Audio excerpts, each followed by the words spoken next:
Hi there, thank you for tuning in. This is Jasmine de Charlie, and I want to do this video, a yoga video.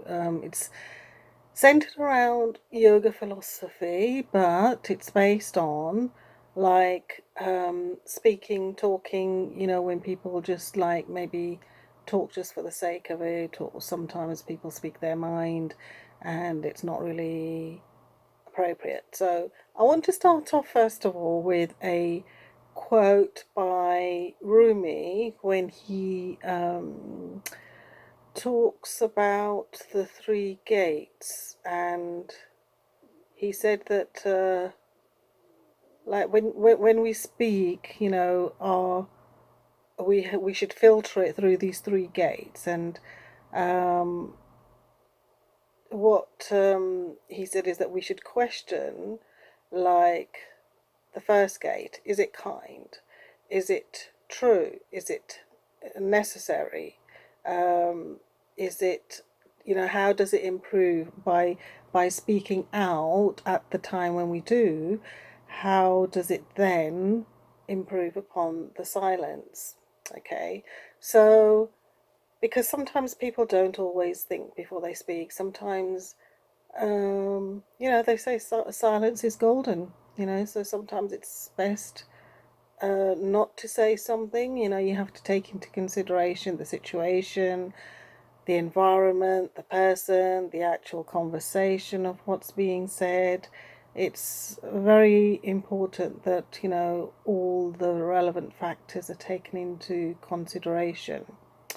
And so I want to just go through the five niyamas. Now, niyamas is comes from the yoga philosophy, and it actually means like ethical living, right? Way of living in an ethical way, and it's um, how we kind of rein in our um, energies and that self-control. So if I go through them, then hopefully it'll make a bit more sense. So the first one, if we look at the first one, which is sucha, meaning purification, self-purification. So sucha means something that's really pure, and this is something that we, are constantly striving towards and acting in a sense of purity, so that our thoughts and what we do say, what we speak, is coming from a sense of purity and not toxic emotions or toxic thoughts or toxic behavior.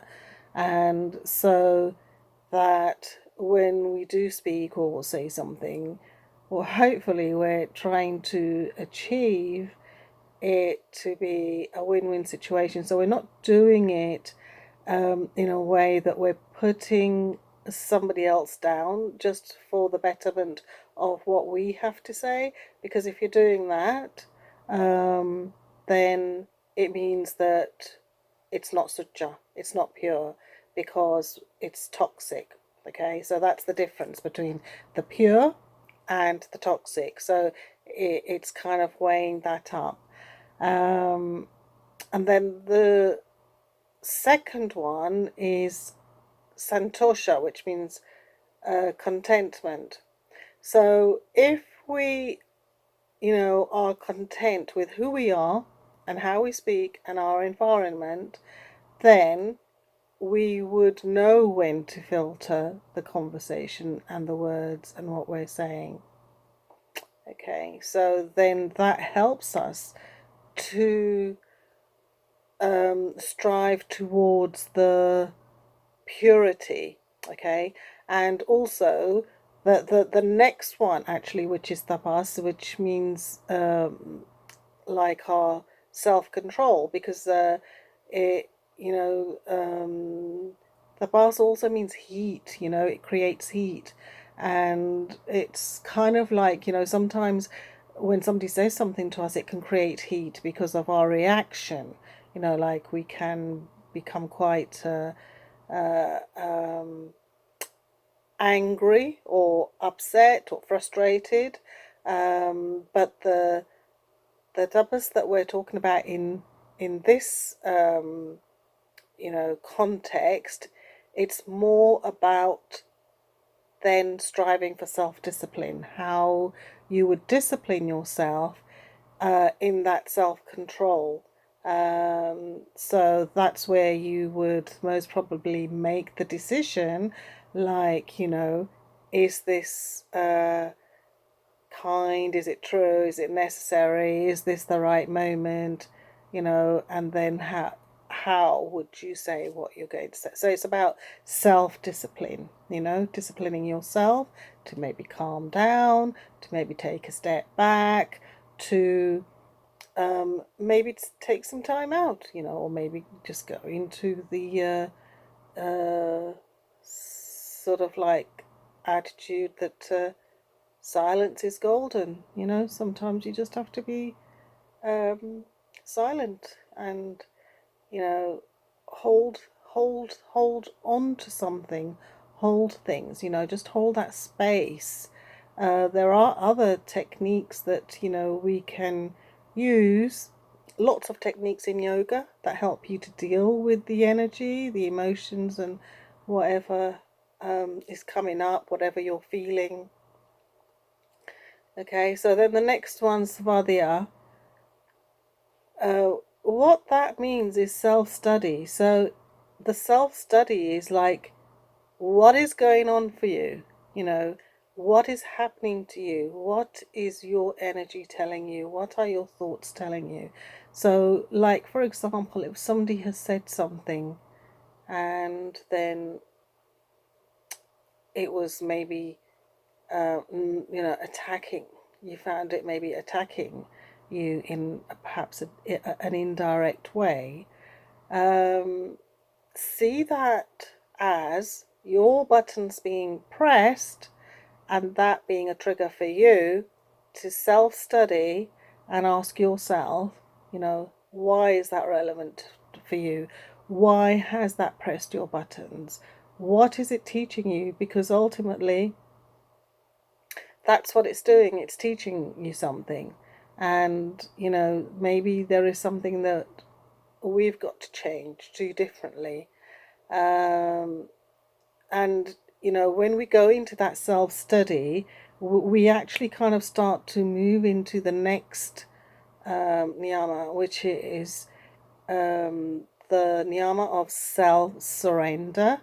So when we go into ourselves and stop fighting with ourselves, and it's called Ishvara Brahmadana, and it's when we kind of stop being our own enemy, get out of our own way and take a step back, really take a step back and observe it, bring in your observer, the witness, the observer that can help look at this situation, with you, looking at all. So when you have the individual niyamas working on the different layers, you can then kind of blend them together when you go into that last one, really, the self-surrender.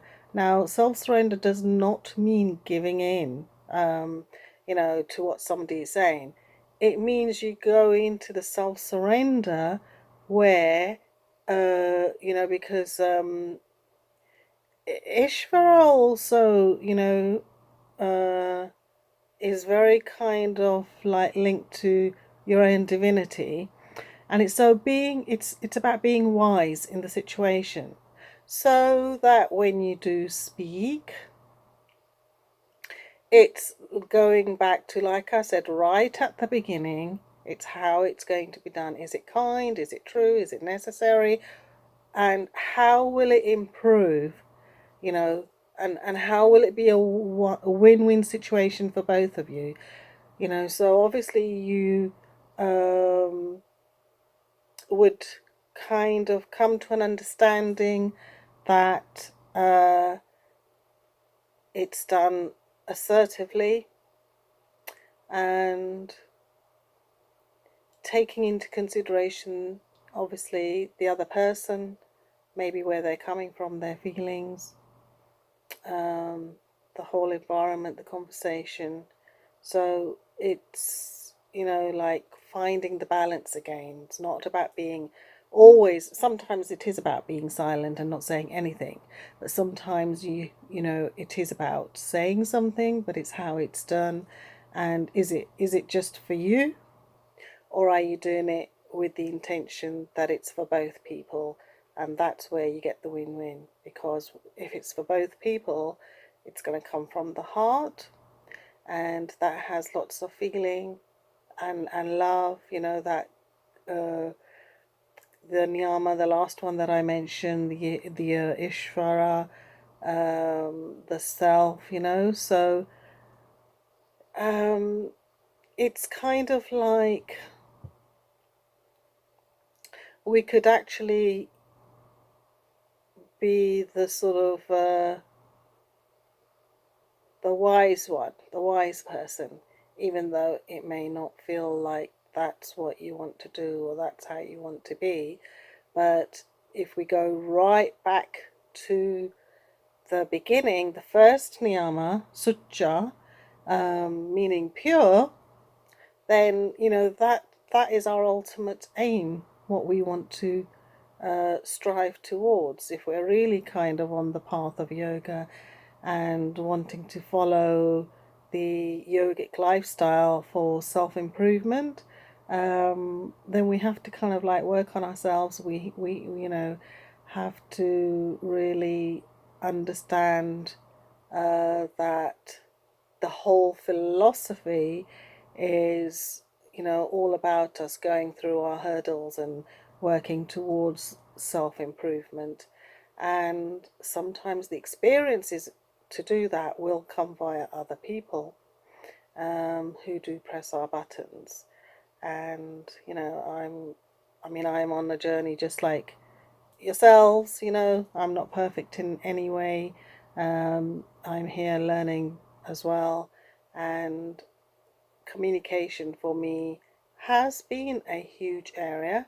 For me, it's not that, it's the opposite, because I have had difficulty actually speaking, when I need to.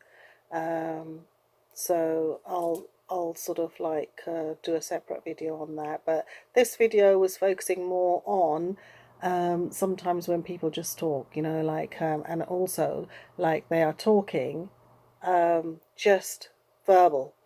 It's not actually coming from the heart. It's not the depth, because it's just the thought and the voice, and it's just that link, and it's just like, sometimes people ramble on without considering the impact that it's having on whoever they're rambling on at. And sometimes it's a case of they're just um, throwing out, their thoughts onto other people, and sometimes it's even just projection onto other people.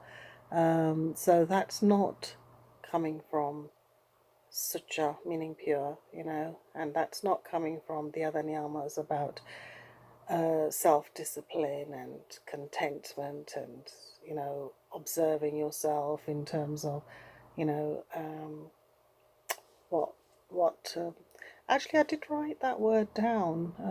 Let me just see, because I thought that there was not as part of the niyamas, but there was something that yeah, it's called prajalpa. Prajalpa means talkativeness. Um, it's from the path of Badga Tattva, which means, well, basically, it's when we're heading towards, failure because of deceiving ourselves. We're just on this path where we have a mask that we've built up over time, and this mask is what we're hiding behind. And so, maybe it's to do with pain of the heart, and so that's shut down, and somebody's just talking and talking, with thoughts, and so it's just rambling on, not really meaningful sort of conversation, or words that have any kind of effect to help or support either themselves or the other person. And so this is really interesting because there are paths that yoga talks about which are to do with success, and there are paths that talk about failure. So this is actually one of them. And yeah, so I hope you have enjoyed that little bit of teaching. It's for myself just as much as you. If you need it, if you found it relevant, if you found it useful. I do work with yoga one-to-one, yoga sort of like classes, but I do combine yoga as part of therapy because I am a therapist. I do hypnotherapy, shamanic journeying, various different things, and what I have been doing the last few years is delving more into the yoga philosophy because they are ancient scriptures, and all the time I was studying different therapies, different things, I found that the root somehow went back to yoga. And it's like almost like, that's the root, and everything is just sort of spinning off that basically. So I'm sort of like learning the yoga philosophy more and more and looking at it on a deeper level. But if you're interested in any of my work that I do, whether it's the therapy, counseling, psychotherapy, I do astrology as well, the yoga, please get in touch and, see if I can help you at all. And I'm hoping to put more videos on related to the yoga philosophy and sort of like, how it relates to our everyday lifestyle. Because when we're on the path of yoga, that's what it's about, improving our lifestyle. It's a whole lifestyle package. It's not just about exercise. That's just a minute part of it. It's the whole philosophy, the whole lifestyle package. Okay? Right, so thank you very much for listening, and have a lovely day, evening, whenever you're listening to this. And I'll be back soon. Thank you. Bye.